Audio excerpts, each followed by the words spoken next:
Y'all messed up. Y'all messed up good this time. I don't know who the hell thought it was a good idea to hand the keys to a Canadian dummy with no discernible skills and a little man complex, but you fell for it now, and you can't. There's no going back. So sorry about all this. In all seriousness,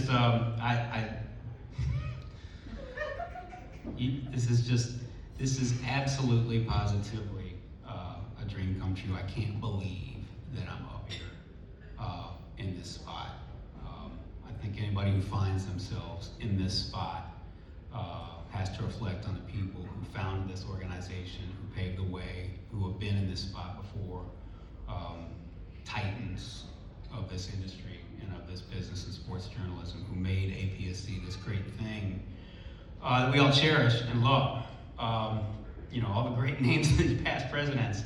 And Paul, I'm sure you felt the same way, and all the past presidents out there. I mean, what an honor. I mean, that phrase does not even do it justice. We heard Mr. George Solomon yesterday when he accepted the Jack Berninger Award. He mentions, as he always does, he's sure to point out that he ran 10 times for APS office and didn't win. 10 times. It's George Solomon. It's George Solomon. He ran 10 times and he didn't win. And I was asked a couple of times in previous years, hey, you think about running for office? It's just, I can't do that. I'm not ready. I'm not worthy. I wouldn't win. I ran the first time and I got it. George ran 10 times. He didn't get it. That tells me two things.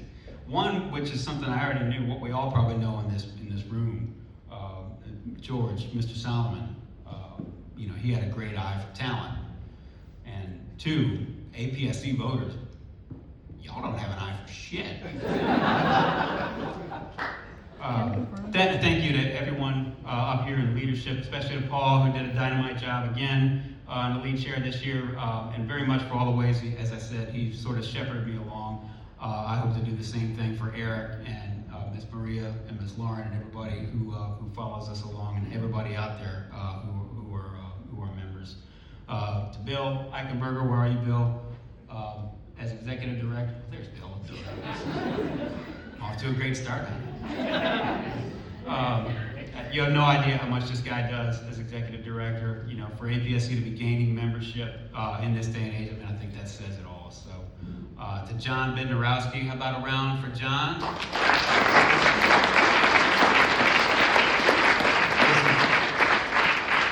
This is John's first. By the way, John, who is a first ballot Hall of Fame dad joke maker. This is his first year as conference coordinator, though, and I think he did a dynamite job. He's the one who scouts out all these places and makes sure that this show gets put on. This was a great show, I think.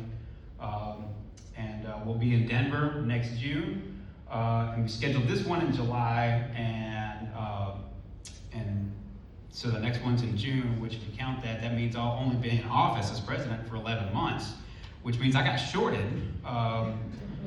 And if you think I'm worried about that, or if I'm upset about that, the answer is shit, no, I'm not upset about that. That's a great thing because, hey, I can be past president a whole lot faster, so that's good news. I do have a lot I want to say. I think most of you all know that I really struggle with this. MC, if you gotta MC this thing, that's fine. I can just be up here and be a jackass. If you moderate a panel, that's fine. But having to do this really was a difficult thing for me to get my mind around.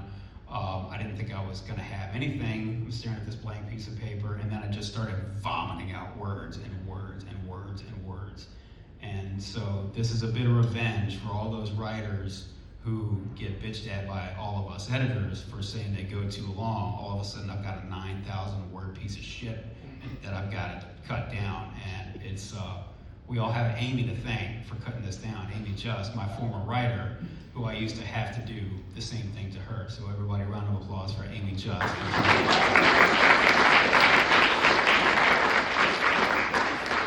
This thing is already probably rambling, but believe me, she did this all herself.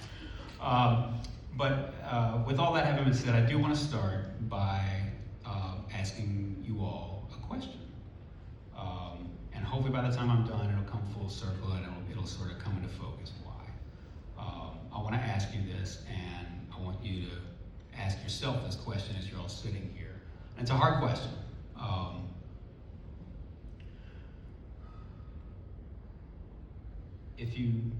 If you knew you only had 14 days left to live, what would you do? Would you, I'm going to guess that maybe would you scramble quite a bit, try to figure out, I never took that one vacation to Paris or wherever. Now I got to try to do it real fast. There's a lot of people who I haven't talked to in a long time, and I need to find them, tell them I love them. There's a lot of regrets I have, a lot of things I didn't do in life, a lot of people, a lot of broken relationships that I need to mend real fast, things I need to make amends for, things of that nature. I'm guessing a lot of us would. If you knew you only had 14 days, that'd sound pretty scary. It would have a way of maybe accelerating that bucket list. We all think we've got a lot of time. The fact of the matter is we don't know. We don't know if we have a lot of time. I bring up 14 days for a specific reason. I'm going to tell you a story, because that's what we do. About 3.5 years ago, I was texting with my oldest brother, Kevin. I was running a marathon the next day, and he wished me good luck. And so I meant to tell him how it went. I don't remember what my time was. It was probably pretty good for me. I got busy with my girls. I got 2 girls, my wife, who were back home in Buffalo. This race was in Baton Rouge, where it was sort of my adopted hometown. And anyway, I got busy with work and with the girls, and God only knows, how these things go. Well, 14 days later, I got a call from my mom. And my mom had to tell me that my brother's friend found him, Kevin, alone in his apartment in Pensacola, Florida. Out cold on the couch. He was dead at 52 years old. Turns out it was a heart attack. But if my brother were still here, he'd be the first to tell you that he was an alcoholic and an addict for almost 30 years. You never know for sure if any of you have experience with this firsthand or with somebody who's close to you. You never know for sure if an addict alcoholic is 100% clean if they're telling you the truth. But what I can tell you is that his autopsy came back clean. And I can also tell you that for the last 4 or 5 years of his life, my brother Kevin, he was present. He was present. That wasn't always the case for most of his life. But for that time, he was always a tortured soul, but for that time, he was there. He texted me, he texted my brother, he took care of my mom and dad. They all lived in Pensacola. And he wanted to know how my daughters were doing, and he was being genuine about it. It just wasn't sort of casual small talk. He was genuine about that. He wanted to know how I was doing. He was so proud of me. He didn't give a damn about sports. He didn't know the first thing about any of it. But he was just so proud of me. He thought it was so cool that I was a sports editor, at the town where we grew up and stuff like that. And he wanted to make sure that my daughters didn't make the same mistakes he did, because he felt like it kind of made a mess of his life. We've all in this room, every one of us has suffered loss of some sort. I know that. At the summer conference last year, many of us met Wes Hewitt, Peoria Star-Journal. Turns out he was a Bills fan. Of course, I live in Buffalo now. He and I, had a nice 30 minutes over that. He prepared the contest entries this winter, and between that and the contest judging itself, we lost him. Howard, Miss Rosanna, Jordan. I had planned of saying this wasn't part of my speech, but as I was up here, I was thinking about one of my daughters is named after Jackie Robinson because of the quote that's on his headstone. The quote that's on his headstone reads, "A life is not important except for the impact it has on other lives." I can tell you all both that everybody in this room knows Howard's name and knew Howard's name. And he had an impact on this industry and on the people in it. And if what Jackie said was true, he had an important life. And I want y'all to know that, and I want y'all to hear that. So, the bottom line is we all think we have time, but we don't know. I'm not here to put my religion in front of you all, but my Lord and Savior only guarantees me today. We are not guaranteed tomorrow. We don't know. We all forget that, and I am 1,000,000% as guilty as the next person.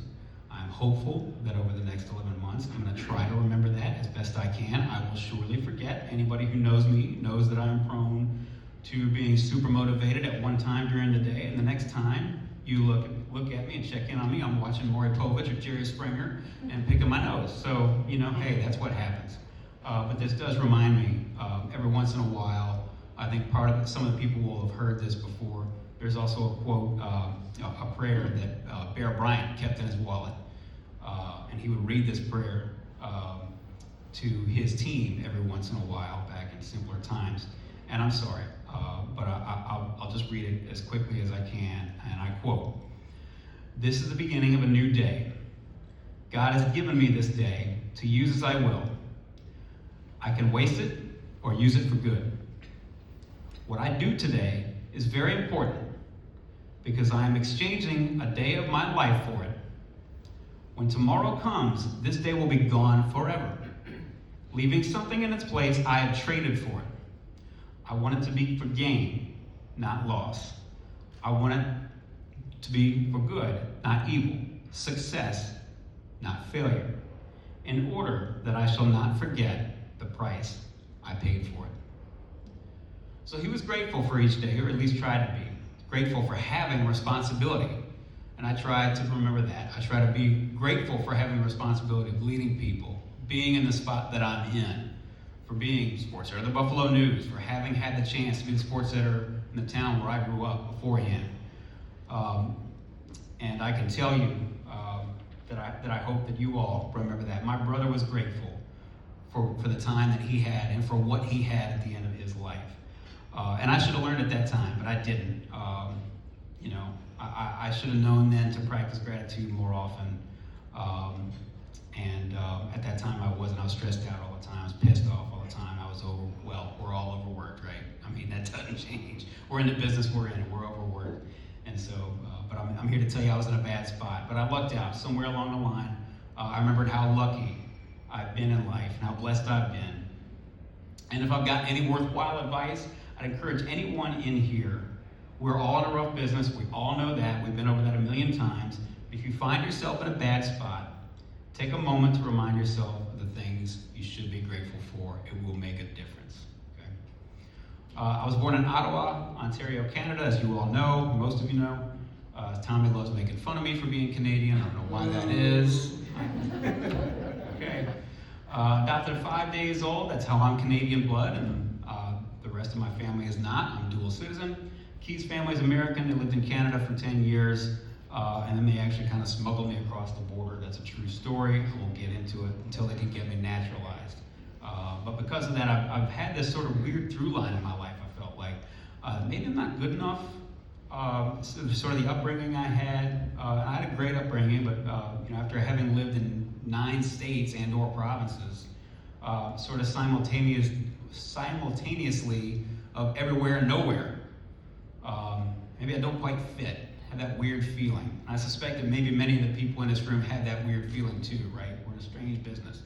I found my people, right, in a lot of places. I've got some great friends and great family, obviously. But it was here at APSE, I'm not gonna lie, this is true. It was here at APSE where I felt like I found my people. These are the people who felt the same way.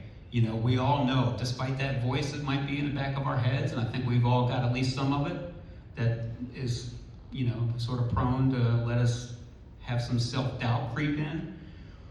We all know that we're damn good at what we do. And I want everybody to hear that. Remember that. We're all damn good at what we do. Don't lie to yourself. We're damn good at what we do, but maybe the rest of the world doesn't quite understand it. Maybe they don't know it. So if you're in this room and you're doubting yourself, I can assure you, you're not alone. That's normal. That's okay. Keep going. And most importantly, do everything you can as well as you can possibly do it today, and worry about tomorrow, because we're not guaranteed tomorrow. And if you're in this room, you were probably called. You probably felt like you were called to do this, and there's no shame in that. That's fine. fine. Some people cure cancer, some people do this. Doesn't mean one is not important. One's more important than the other, sure, in the grand scheme of things. Doesn't mean that this isn't important. It doesn't mean that you weren't called to do this, and that doesn't mean that you're out of place. Prince, if you all were in Minnesota and you saw me in my purple suit, there was a reason for that. Actually, it's because Prince was my favorite musician. He felt like he was called to make music. That's not curing cancer either, but it's important, okay? He felt like he was made to make music. And didn't he do it? You know, when he died, the estate found, it's rumored to be anywhere between 4,000 and 8,000 songs. I'll save you the math. That's the equivalent of one album a year for something like the next 130 years. That is getting the most out of every day you've got. Ladies, gentlemen, and binary folks. So I'll just tell you, I'm grateful for the journey I've got, that I've had, and that I wound up going on. It was no one else's but mine, and I'm grateful to be able to do what I'm doing, and I hope you all feel that way as well. The thing that I'm most grateful for, that I'm most proud of, is that I'm an alumnus of McKinley High School, McKinley Senior High School in Baton Rouge, Louisiana. Not because I was a good student in high school, I was a fucking terrible student. But you can look this up. It's on the National Register for Historic Places. It was the first public high school for black students in the entire state of Louisiana. Our alumni include Eddie Robinson, winningest coach in college football history, H. Rap Brown, the radical civil rights activist, Don Chaney, basketball great, y'all remember him, Keith Smart, the Indiana fame, Lil Boosie, and Kevin Gates. So we've got quite the roster. The young people got that one, good. The older people didn't. But if you're wondering how the hell did I wind up there, well, there was a lot of people who was wondering the same thing, I promise you. Did I, as a privileged, scrawny white kid, fit there? Well, not necessarily, not exactly. But I'm here to tell you that and we've all said this, the people who came up with me, there was something so extraordinarily special about that experience, and I carry 800 East McKinley Street with me wherever I go. I bring this up in part because I know I did not take the normal route to get here where I am. I did not work for the school paper because we didn't have a school paper. I did not work at the school paper at LSU because I didn't think I was good enough. I was an advertising and political science major, and I read at some point that advertising had the highest rate of alcoholism and suicide of any profession in the entire world. And it paid something like the second least amount of money. So naturally, I said, to hell with that. Let me go into the profession, where the real money is, where everyone is super well adjusted, and where the work-life balance is awesome.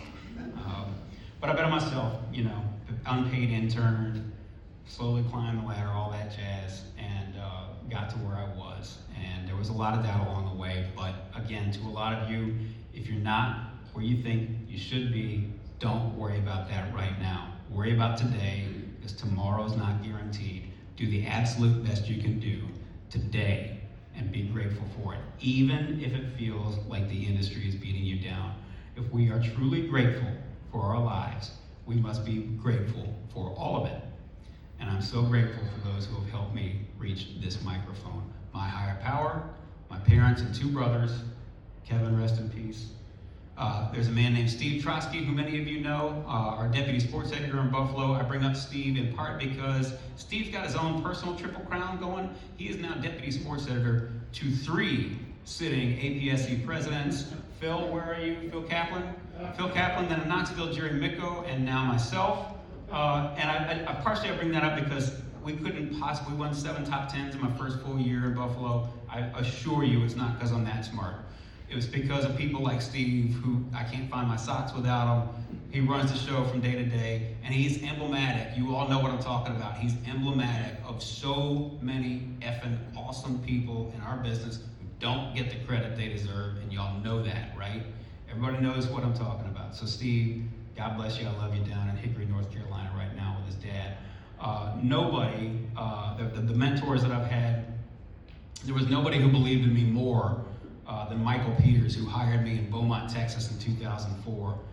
Michael's brilliant. Many of y'all know him. He was an editor at the Houston Chronicle and then the Tulsa World. He was active at APSE for a long time. He was the first person who really taught me the importance of a great editor, the one who believed first in me in being an editor instead of a writer. And he was the first to show me to not be afraid to think big. So that's important. My predecessor and another mentor, Joe Schiefelbein, we found ourselves in the middle of a media war in New Orleans, and man, we worked our ass off. And between his tenure and then my tenure later on, it was something like, 40 some odd top 10s and a couple Grand Slams and a couple Triple Crowns and all that jazz. And I can't emphasize this enough. It was so many people who worked so extraordinarily hard. They all went off to Miss Lisa. One of them works at The Athletic and ESPN, Jason, Washington Post, and a couple of Houston Chronicle, and just on and on and on and on. And they were just, it was an incredible time. So they all played a part. It's a debt I just cannot possibly repay. They all tried the absolute best they could do today. They worried about tomorrow. We all aren't guaranteed tomorrow, much less 14 days from now. Several past presidents have advised me, as you go down the road, you'll figure out, what your thing is. And so hopefully I'll figure out that in the next 11 months. But I do have some things I'm generally thinking about. One, connection. I really, really believe deeply and passionate about this. I hope this will make sense. The connection among all of us in APSE, I believe it's unique is the word I keep going to. It's different, it's special, it's so unlike that of any other organization I've ever been a part of. My first APSE event was contest judging in 2014, and I just really felt accepted again. I found my people. These are my people. My boss in Buffalo, Miss Margaret Kenny, who again, Miss Lisa knows, they were colleagues back at the Buffalo News way back. Miss Margaret calls APSE a cult because we're so tight. We all get together from all corners of the United States and possibly Canada together, and we have this real tight bond. She's you guys get together and you're a freaking cult. When's the Kool-Aid come out and the purple Dyna blankets and stuff? You guys are psychos. But I think there's something to that. I asked Miss Lisa, I told her about that. I said, Miss Margaret says we're a cult. Should I kick her ass? I don't know if you remember this. I said, should I kick her ass? Miss Lisa says, hell yeah, kick her ass twice. But the connection and the camaraderie, I'm serious about this. It's special. I really mean that. And I think it's why so many people in this organization are so passionate about it. And we know why we come here. I think it's something that's really, as much as we value it, it's still kind of undervalued.